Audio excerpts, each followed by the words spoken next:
Are there violations of justice in our world today?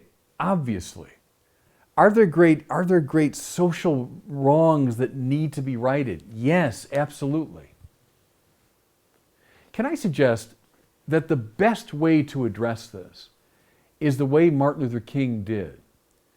The best way to do it is to see a tight relationship between our passion to right moral wrongs, making sure that it's grounded in an ethical vision, and finally in a deeply spiritual and religious vision.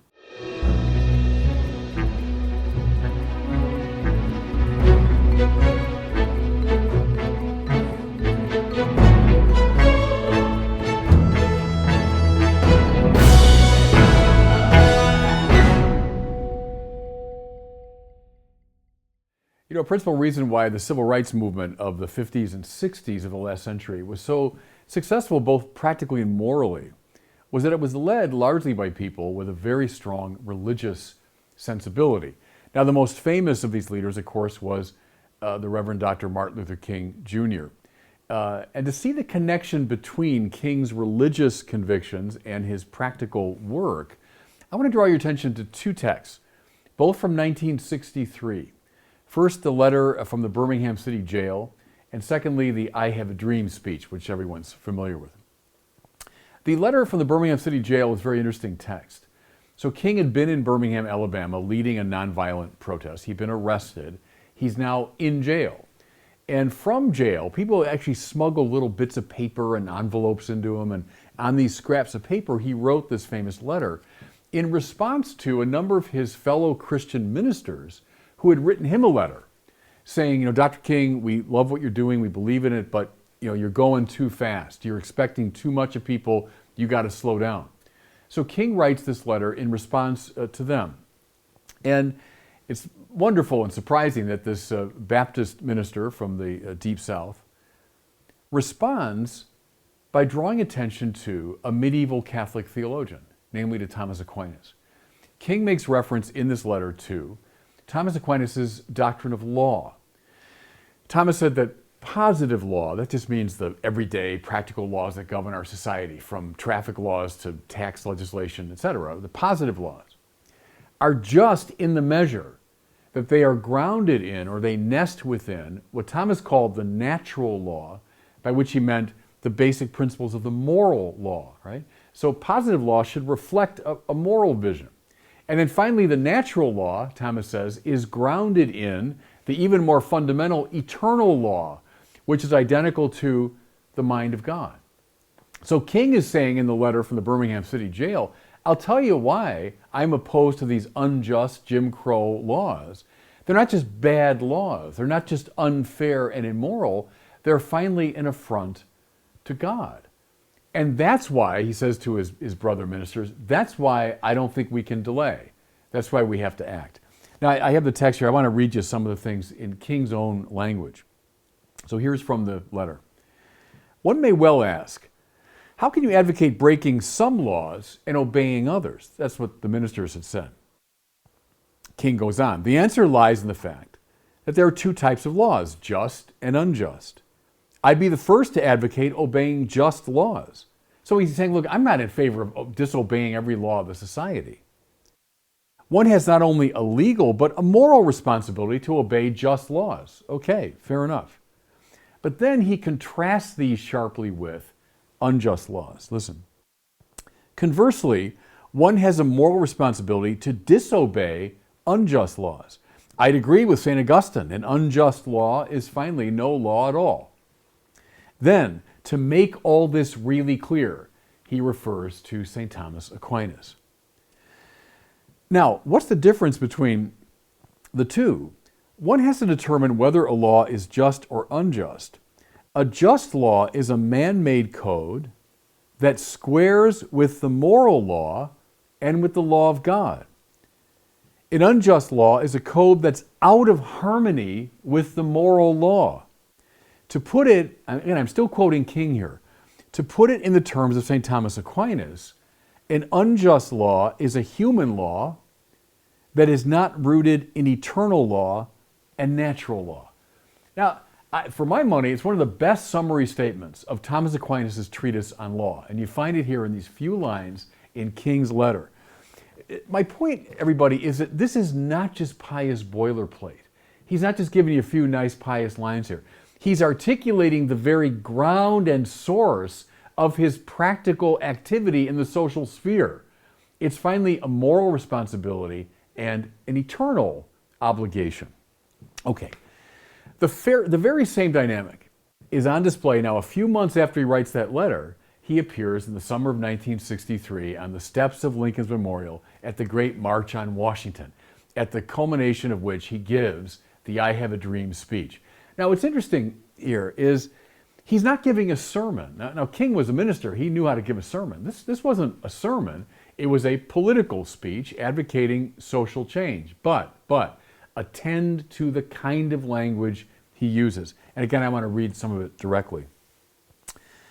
I have a dream that one day every valley shall be exalted, and every hill and mountain shall be made low. The rough places will be made plain, and the crooked places will be made straight, and the glory of the Lord shall be revealed, and all flesh shall see it together. Now, what's he doing? He's joining the language of social justice to the language of the prophet Isaiah.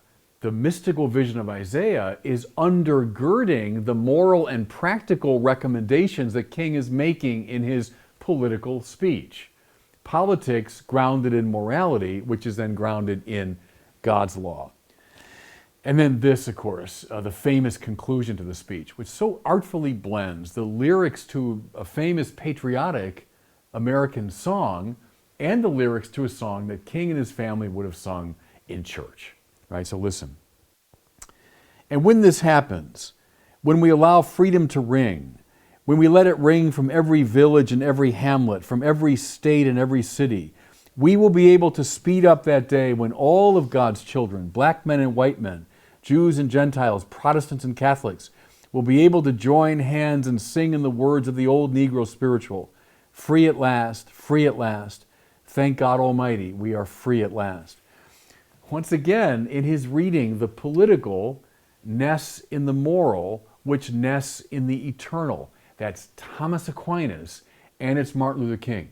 You couldn't get more American, and you couldn't get more religious. And he weaves them together in such an artful way. And that, it seems to me, was the key to his leadership. Just one more step. Not only did King get his, if you want, metaphysics from his religious vision, he also got his method. King intuited very early on that if you're going to advocate for peace and for justice, you have to do it in line with the style, intention, and purpose of God. What did he know from his religious training? That nonviolence is the path of God. Look at the Sermon on the Mount, right? Resist not evil. Someone strikes you on the right cheek, turn and give them the other. Love your enemies. Bless those who curse you. Pray for those who maltreat you. And not only in the rhetoric of the sermon, but more profoundly even in the language from the cross. Jesus, the ultimate unjustly accused, victim, dying on this instrument of torture, yet can say to his torturers, Father, forgive them, they know not what they do. What did King learn here? That you can't fight fire with fire. That the divine way is to swallow up the dysfunction of the world in the compassion and mercy of God. And just a quote, I can't resist a last one from one of King's famous sermons. He's summing up this principle now that informs his practical strategy. Listen. Returning hate for hate multiplies hate, adding deeper darkness to a night already devoid of stars. Darkness cannot drive out darkness. Only light can do that. Hate cannot drive out hate. Only love can do that. There's the deep metaphysics that undergirds his whole vision.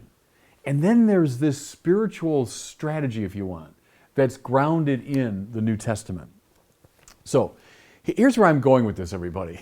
And I can't say much more now in the context of this brief presentation, but I will say more a little bit later. We're going through a similar time right now in our culture, a time of real convulsion. Are there violations of justice in our world today? Obviously. Are there great social wrongs that need to be righted? Yes, absolutely. Can I suggest that the best way to address this is the way Martin Luther King did? The best way to do it is to see a tight relationship between our passion to right moral wrongs, making sure that it's grounded in an ethical vision, and finally in a deeply spiritual and religious vision.